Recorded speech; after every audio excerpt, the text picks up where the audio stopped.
Hi everyone, I hope you're all having a blessed day so far. Today, I want to talk about this whole question of, does the UK have a culture of lazy workers?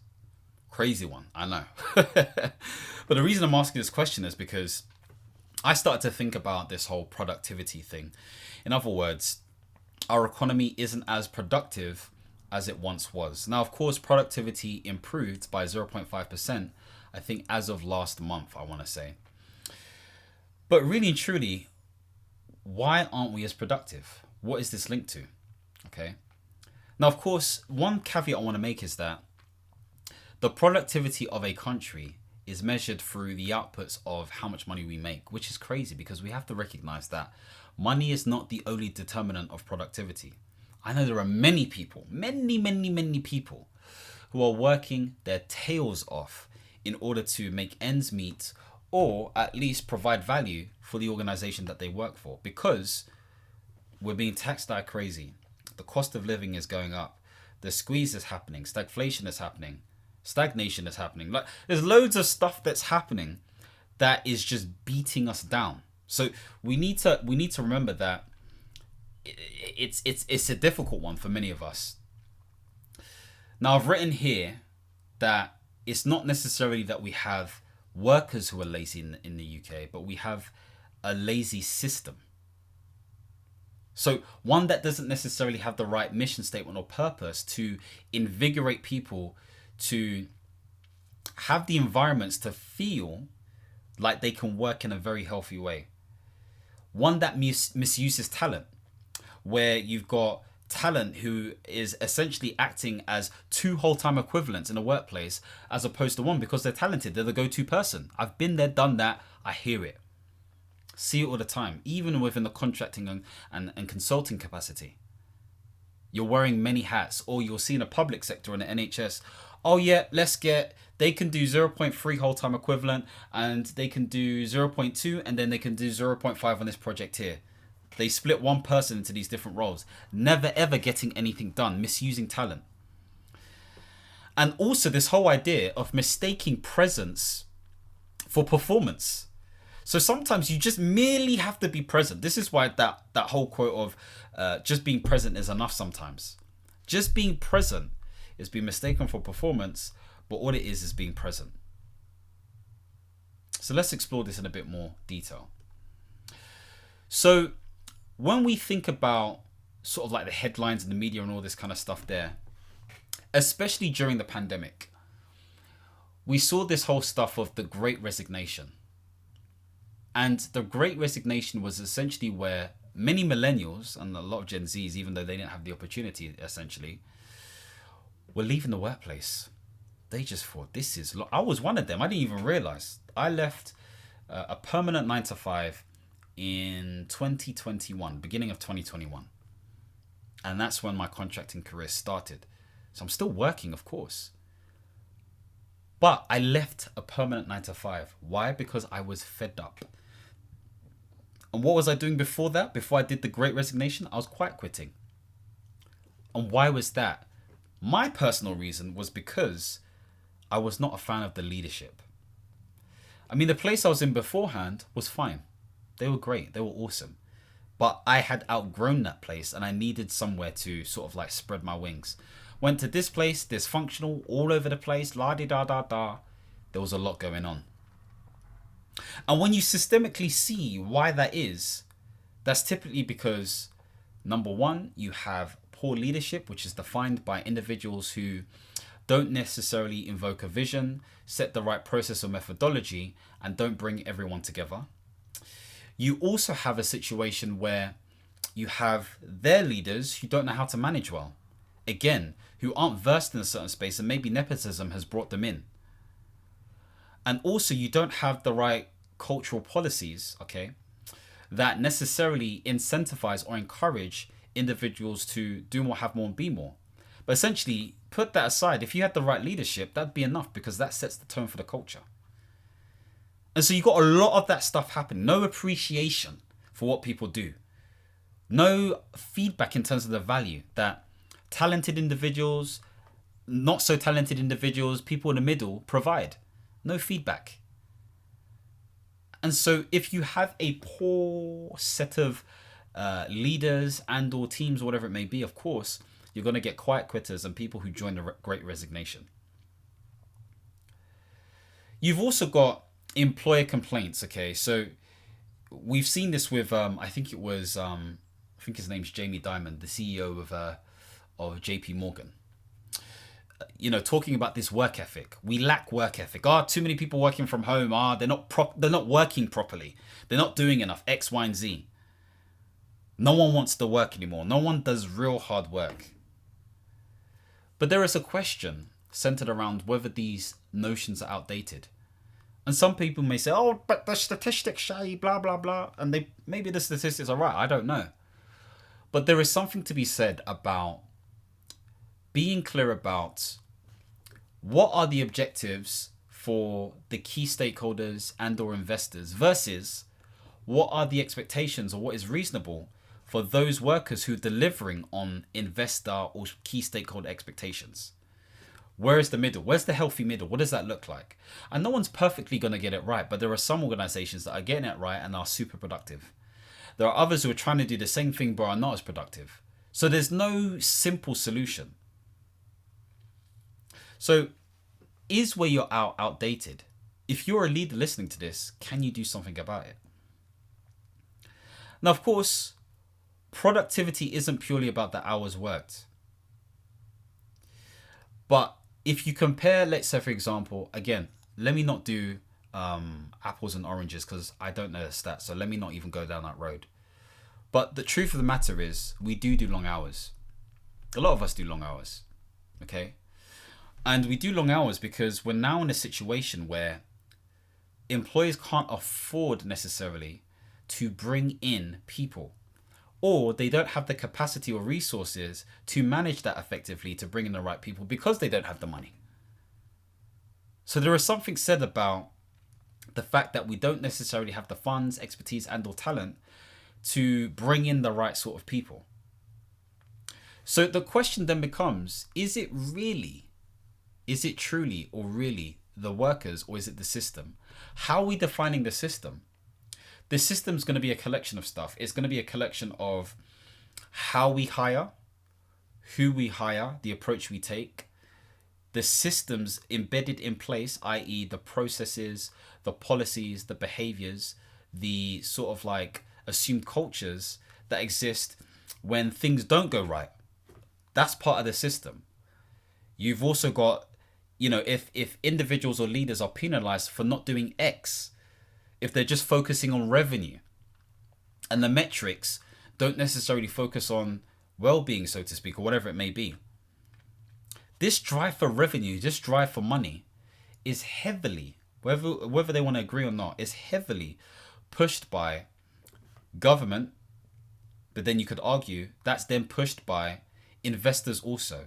So investors and government really push this in terms of this whole level of high performance and hyper productivity. This is why AI and automation is such a big thing. And you could argue actually investors are the real ones who are driving all this stuff. But I'm not even going to talk about it. If you want to check out my video on the bond market and everything else, then check that out and you'll get an idea of how they really drive the monetary system, the economic system, and essentially the state of the world as well. The other thing to state is that the workplace design is definitely to play here. Okay, so I've got some notes that I want to go over. So I've got presenteeism over productivity. So this comes back to what I've seen before. If you are seeing all of this stuff, you're present. People see you. Yes, this guy's active. We see on social media all the time. This person's at that event. This person's at this event. X, Y, and Z. All of a sudden, they're rewarded by doing a talk because people have seen them. And then those talks may bring in money or whatever it may be. Or maybe they're not even getting paid. But they're just doing loads of talks. They're being seen. And that's that. They're rated. Ratings to you. Same thing within the workplace. Now, there is a benefit to that, of course, because it means that people remember and recognize who you are. And that's where it comes from. You stand out. But does that translate into productivity or just movement? I remember something that a rugby teacher once told me. I thought it was the best advice in the world. They said you're most successful when you're busiest. A couple of years later, I realized that was nonsense. In what context? What context? Yes, busy may produce productive things, i.e. produce, i.e. outputs, okay, per time or overtime. But the reality is, busyness just means activity. It means movement, okay? So the quality of your activity, the quality of your movement aligns to a specific goal or aim is what defines productivity and how quickly you do that, okay? It could be quick, okay? So we've got speed, we've got quality. We've got, I guess, efficiency is speed, effectiveness, which is quality as well to a degree. There's all these things to bear in mind. So it's not just about being present, it's about doing the do. There's also this whole idea of lack of trust, okay, in employees. And so there is this huge micromanagement. Have you done this then? Okay, have you done this? Why haven't you done? Okay, dude, it's too much. It's like, am I gonna want to work for you? Just calm down, mate. But then on the flip side, you have this very laissez-faire. Oh yeah, whatever, man. Okay, cool. Person needs help. You don't want to help them. No JD, nothing. So it can go from one extreme to another. There is a lack of autonomy and purpose when it comes to sort of like people within a workplace. And there's this thing I denote as PAM from the book Drive by Daniel H. Pink. So purpose, autonomy, and I think it's mastery. If you don't have any of these things, there's no sense of drive. Mastery is really around your ability to, I guess, be competent at something at a certain level, above standard. Okay, again and again and again and again, you get a sense of flow state potentially. When it comes to autonomy, it is the sense of freedom to do what you need to do, okay? Problem solve, innovate, etc., etc. And you feel good doing it.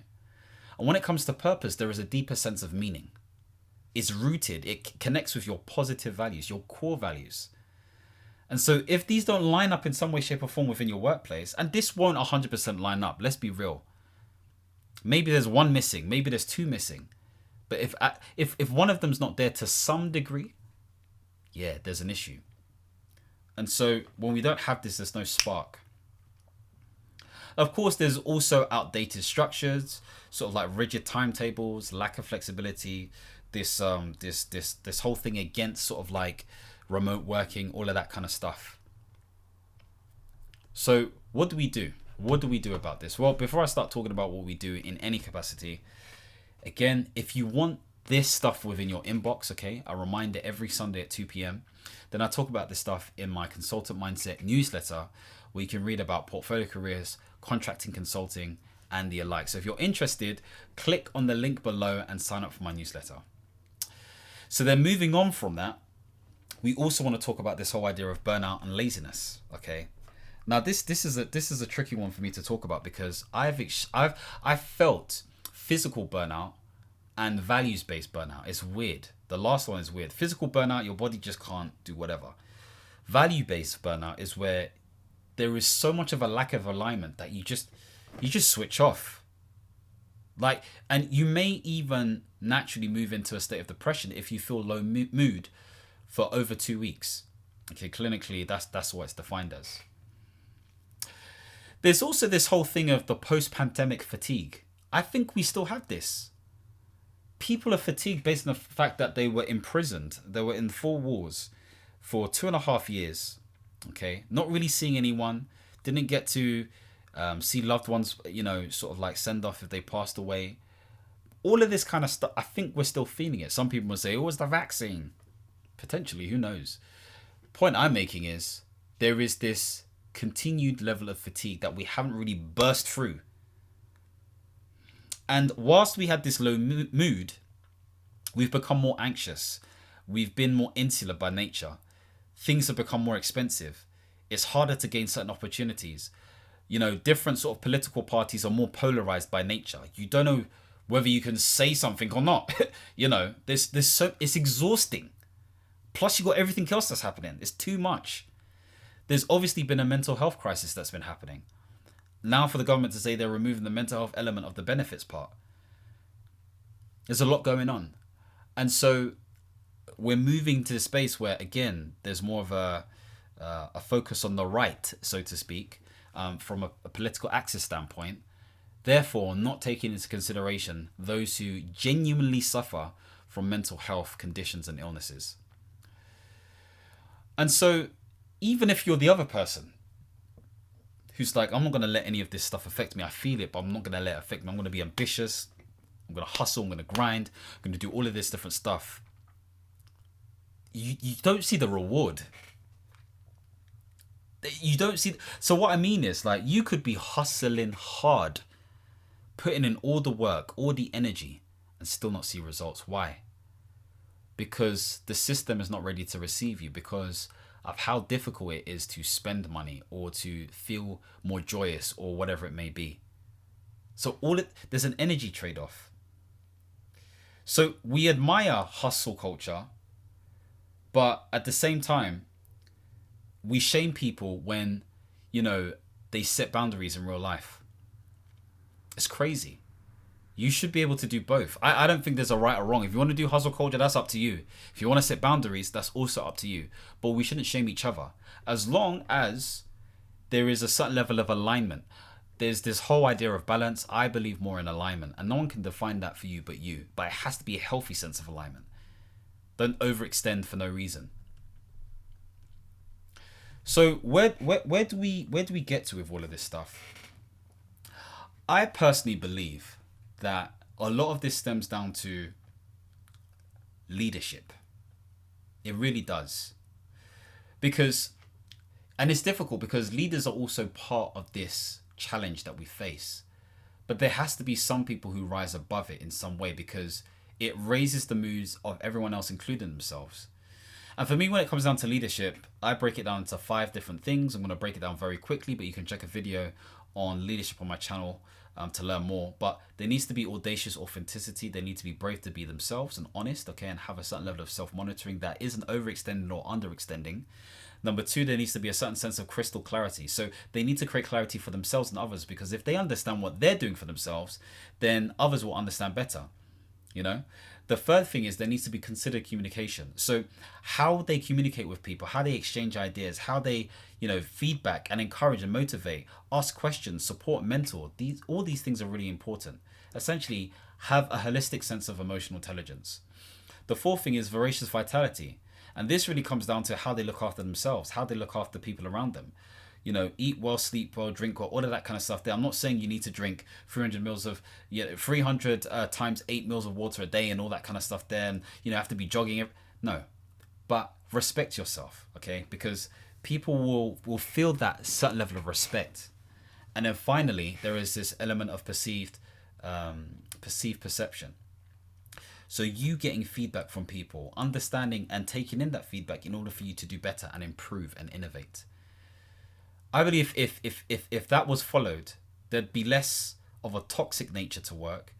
It doesn't necessarily solve nepotism. That's more of a process thing, and that's still going to continue to a degree.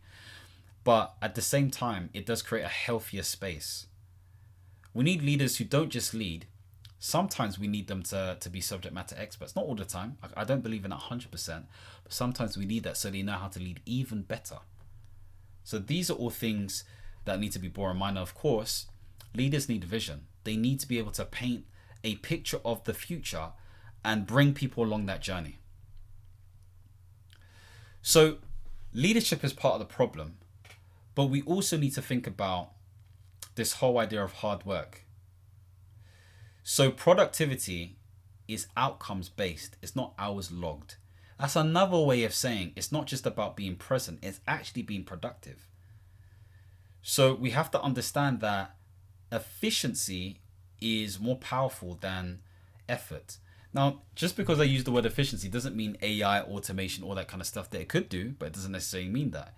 It means how can we be more effective with the outputs, with the inputs that are used to create outputs? How can we be more effective? That creates efficiency. It comes down to processes. It comes down to collaboration. It comes down to good leadership, all of that kind of stuff there.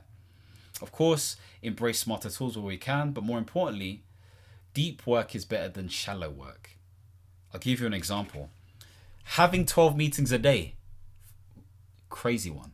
I had to say no, thank you. But having the time to think about everything you need to do. Okay, write your list. What do you tackle first? What needs to be prioritized based on what? Okay, cool. What are the quick wins? How can I do this? It's deeper. You can go deeper. It's not shallow. You're not just being reactive. You're being proactive. Of course, some of you will say, I need the time to do it. Sometimes you need to definitely overextend to create that time and then do that. Or sometimes it's just a case of moving.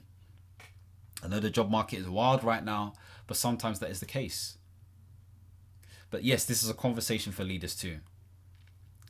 And of course, we have to recognize that a productive person, true high performance, is dependent more on not just the outputs that you produce, but also resting. Good rest, whatever that looks like for you. Good sleep, deeper focus, collaborative contributions. That is what good balance looks like. As opposed to you're trying to do it on, you're doing all this stuff. It's tiring. Of course, this is collective. It's very difficult to achieve, but it is possible. It is definitely possible. So what can you do? Well, the first thing is you need to have the courage to be vocal about setting boundaries if need be. This could look like saying no to things more. This could look like not attending unnecessary meetings that you need to attend to. This may look like only checking your email list three times a day. Okay, in the morning, lunch, and later on. So whatever that looks like for you, there needs to be that certain level of boundary. Be very clear about what drains you and what energizes you, and lean into more what energizes you. There are some things that will drain you that you have to do anyway. Okay? But if you can diminish and or remove or minimize those things that drain you, then do that. Of course, you can use tools to help leverage this as well. If you're not using AI, use it, man. Not as the finished product, but for brainstorming, listing, categorizing, writing, all of it, man. Use it. If you're a leader, focus on those 5 pillars that I spoke about. How can you be more authentic? And I know everyone's talking about authenticity. Yeah, I know that. Okay, let me use a different word. How can you be more genuine? How can you be more sincere? How can you allow people to trust you and to believe in who you are? How can you create clarity for individuals? Inspire them with vision. Create solid strategies so they can develop the plans and deliver what they need to deliver. How can you be a better communicator? Do you have the right level of self-awareness? Do you have the right level of self-management? Do you understand people better? Do you empower people to do stuff? How can you be more voraciously vital, so to speak? Maybe it's just going to bed on time. Maybe it's just cutting out the carbs or lessening the carbs. Whatever it is you need to do. And how do you ensure that you have the right level of persuasive perception so you do bring people on board? This is getting feedback. This is speaking to people. This is being present. All of this kind of stuff. The other thing you can do is challenge lazy systems. Systems that don't account for not the audience, but the workforce. Whether you're anonymous, whether you are somebody who is not afraid to be vocal, whether you can speak to the right person who can create leverage. It doesn't matter whether this is entrepreneurship, volunteering, community work, contracting, or your career. Challenge those systems. We're seeing that a lot right now with our government at the moment. So don't be afraid to challenge those things. And remember, reward value and not just volume. Don't get me wrong. And this is coming from somebody who's been posting a video every day for almost 70 days straight. Okay. But hopefully I'm giving you the value factor as well. But it's not just about hustling. It's also noticing that, like, how define what value looks like. Be really clear about that. So hopefully this has given you some context in terms of answering the question whether we have a lazy sort of like workforce, in terms of our culture. I would argue we don't. We don't necessarily. Don't get me wrong, there are some people who are lazy. Don't get it twisted. But a lot of us are working extremely hard. And sometimes we just don't know the answer, okay? But this is where we should be not over reliant on AI, but use it for the right things. This is where we need deep focus and deep work to think, create, collaborate. This is where leaders need to do better. And this is where we need to challenge the fabric of systems and frameworks in order for us to have a better society. Don't just challenge to just challenge sake, okay? Just because you have the loudest, back it up. Genuine backup. Anyway, I just had to say that at the end with Vim. Anyway, if you want to see more videos centered around portfolio careers, contracting or consulting, then feel free to subscribe and hit the notification bell. And as always, my friends, understand, reach and expand. Peace.